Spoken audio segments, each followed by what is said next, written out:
Hoje eu gostaria de brincar um pouco com vocês a respeito de fé e Deus. Parece uma coisa tão óbvia, cada um tem a fé que quiser, etc. Nada contra isso, mas tem uma questão fundamental. Vamos distinguir 4 palavrinhas. Você vai entender depois de que a gente vai falar. A primeira delas é revelação. Todos os povos da humanidade sempre admitiram que o divino, que o transcendente, que o misterioso se mostra para o homem, se revela para o homem. A maneira como o divino se revela, muitos povos colocaram do seu modo isto, através de sonhos, de inspirações, através do silêncio, através do trabalho, no grito do oprimido, muitas maneiras pelas quais o transcendente aparece, se mostra numa grande alegria, numa festa fenomenal, numa beleza, não só de pôr de sol, de primavera, numa beleza fenomenal, na grandiosidade do universo, etc. Deus, o divino, cada povo chama Deus o seu nome.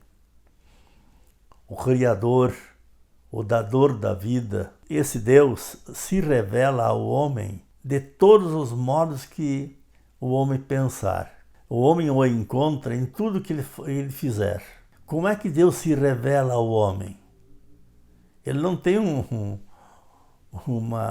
guia, um panfleto, uma ordem, um rito para se revelar. Deus se revela sempre ao homem. Quando o homem para, pensa, mesmo que ele seja furioso contra o fundamento do universo, mesmo que ele seja espantado, abismado diante disso, Deus se revela sempre. Uma coisa, portanto, é a revelação. Deus se entrega ao homem. Deus não revela coisas para o homem. Tem gente que imagina que Deus revela um segredo, uma profecia, um mistério, não sei o quê. Deus se entrega ao homem como companhia para o homem quando o homem se encontra na maior profundidade de si próprio. Deus se dá. Ele não dá coisas. Primeira coisa. Então Deus se revela. A segunda palavrinha que é importante, o homem responde diante desse apelo. Deus apela ao homem, convida o homem, chama o homem, vocaciona o homem, para que o homem seja ele próprio, para que ele seja realmente humano, para que a felicidade dele seja plena e não mascarada só. Deus chama o homem e o homem responde. Essa resposta que o homem dá ao apelo do divino se chama fé. Fé é a resposta que o homem dá, o homem, a mulher, a criança, dá ao Deus que se revela. Como é que ele responde? Múltiplas maneiras de responder. Mas só o homem, ele próprio, só você, mais ninguém por você, é capaz de responder ao apelo que Deus lhe faz. Não há quem seja substituto. Nós podemos nos encontrar em 2 ou 10 ou 1000 pessoas e dizer, olha, eu percebo que Deus me diz isso. E o outro diz, eu também penso semelhante. Tudo bem, podem conversar. Mas a resposta que você dá é só sua. Não há quem o substitua. A fé, portanto, é o ato pelo qual o homem responde à revelação de Deus. Depois tem um terceiro fenômeno que é importante. A religião. A religião é um modo social, é um esquema que os homens inventaram. Cada povo tem o seu. Seja ateu, não seja ateu, diga, não interessa. Cada povo inventa um jeito social de reverenciar essa resposta que dá a Deus. Chama isso de religião.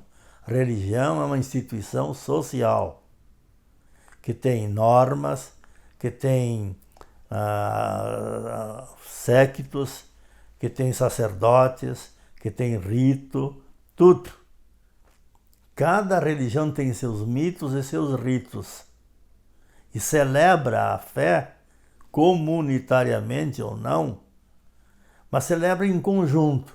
Este fenômeno social da celebração da fé se chama religião.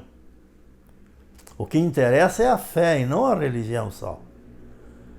É possível que haja alguém que pratique os ritos, os mitos, todos de uma religião, e inclusive fuja da resposta que ele deve dar a Deus. Um homem é bom, não é humano, não porque ele é religioso só, mas porque ele responde a Deus pela fé que ele tem. Religião, portanto, pode haver milhares de religiões. A religião não pode nunca negar a possibilidade e o direito que o homem tem de responder à divindade desde a profundidade de si próprio. Mas é um estudo sobre a religião que se chama teologia. Teologia é um estudo crítico, lógico, metódico sobre os fenômenos, como é que Deus se revela, como é que a fé se faz, como é que a religião se porta. Isso se chama teologia. Tem gente por aí que confunde todas essas palavras, que pretende dizer que uma religião é válida porque ela impõe valores.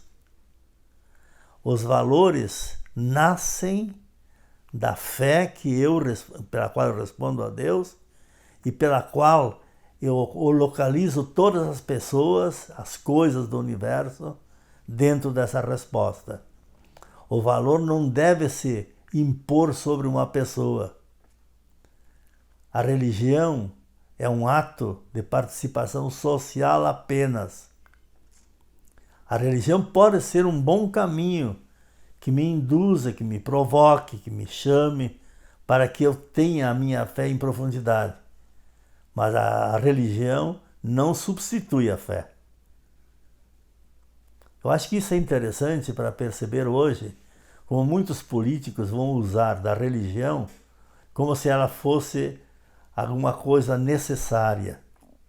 E especialmente quando juntam religião e política e poder para massacrar os outros que manifestam a sua resposta a Deus de forma diferente. Uma coisa, no entanto, é fundamental. Não há religião nenhuma que nasça de uma fé que não respeite a profundidade do Deus que se revela e do irmão meu, do homem que está ao meu lado, que também experimenta a mesma dimensão, que lhe dá dignidade e identidade. Só para dizer isso, eu queria dizer isso por quê? Porque os indo-europeus, volto à história novamente, ao contrário das civilizações comunitárias, que tinham um jeito de organizar a fé, portanto, tinham mitos, ritos fabulosos. Veremos depois, no próximo encontro, o que é um mito realmente. Vale a pena a gente olhar um pouco em profundidade isso. Pois bem, os indo-europeus vão estabelecer um tipo de religião como a religião oficial, a religião em praça pública, a religião do sacrifício. Eu ofereço a Deus uma oferta qualquer para que Deus responda à minha oferta. O pagador de promessa, como o jeito pelo qual o homem inventa de poder dominar, ser dono de Deus na relação, nós veremos depois. Muito obrigado.